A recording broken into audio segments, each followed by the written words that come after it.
Hey YouTube, we're the Wrestling Nerds. Please subscribe and comment.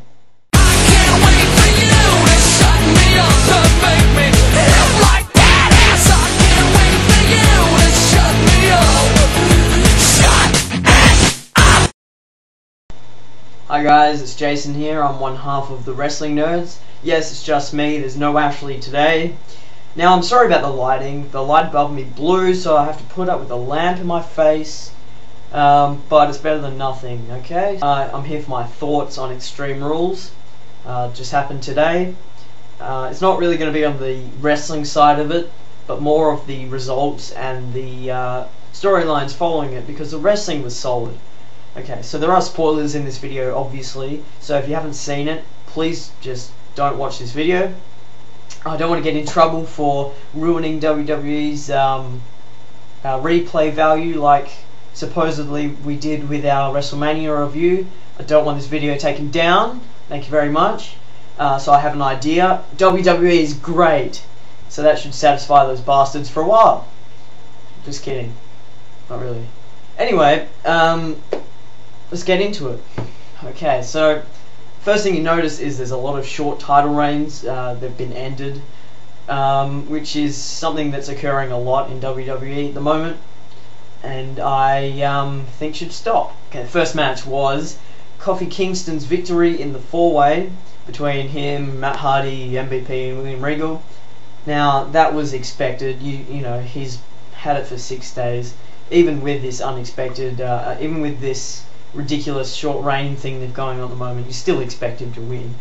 I think they need to book Kofi Kingston, or Kofi Kingston, sorry if that's butchering the pronunciation, but they need to book him like he's hungry for that main event status, because whoever wins the US title doesn't really go anywhere above that. They win it and they sort of sit there for a few months, and then they lose it to someone else and they sit there for a few months. It doesn't really make anyone look better, because they're all just mid-carders, you know, when it comes down to it. So I think Kofi should be going for the main event, and then someone else comes down from the main event saying, hey, you have to go through me before you can get up there, and there's a feud going on, you know, because the US title doesn't mean anything, and I think a storyline like that is needed. Okay, so the next thing is the Santino bullshit. That's exactly what it is. Bullshit. I don't think this should even be on any pay-per-view, so that we'll skip that. Okay, so the next match is CM Punk versus Umaga. Of course, CM Punk wins. I'll get into this later for obvious reasons if you've seen it, which you should have, because or you know the results already, because you shouldn't be watching this video if you don't, because you've spoiled it for yourself. CM Punk wins. That's basically it. As I said, I'll get onto it later. Alright, now John Cena versus The Big Show in a submission match. Pretty obvious Cena won, as we said, with the submission gimmick that Cena has, even though the STFU is rubbish.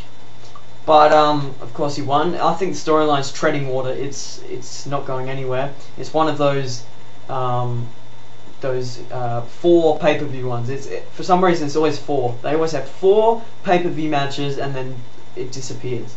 It probably won't even make it to SummerSlam, this one, unless they're really scraping the bottom of the barrel for SummerSlam matches. Okay, the next match is Chris Jericho versus Rey Mysterio for the Intercontinental title. Now, Y2J, Chris Jericho won, of course, but they're doing a mask gimmick. Now, of course, that's been done before. It's not like that's the first time there's been something to do with Rey Mysterio's mask. Of course, it is the most notable thing about him, besides his size. And I believe that they will continue this to SummerSlam, and have a kind of match, title versus mask match, where they'll have Rey Mysterio put his mask on the line, where he has to take it off if he loses. So that's, you know, that's textbook stuff. But I think that's what they'll do, because I can't think of anything new, and I don't think they can either. ECW triple threat match for the ECW title.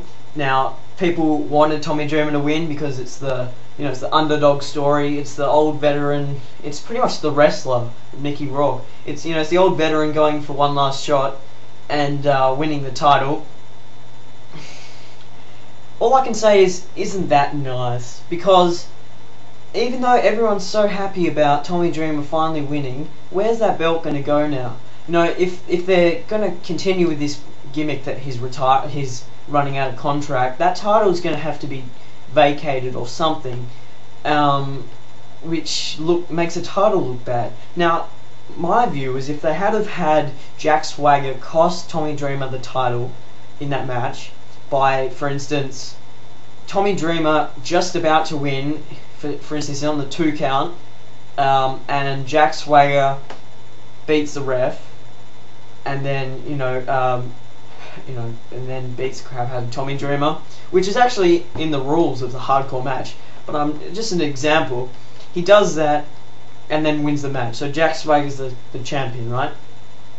Then Tommy Dreamer's pissed, so he somehow continues his contract and leads up to SummerSlam. Once again, SummerSlam, yes. I'm trying to get some of these storylines going for SummerSlam, because ECW doesn't have anything else besides Jack Swagger Christian, which has been done before. So Tommy Dreamer does that, and that leads to a very cool feud that then ends Tommy Dreamer's career. Hooray. Hey guys, while editing this video, I found out that it was just short of 13 minutes long, so I've had to split it into 2 parts. The response down there will take you to the second part, so please click that to see my thoughts on the main event and other stuff. So see ya.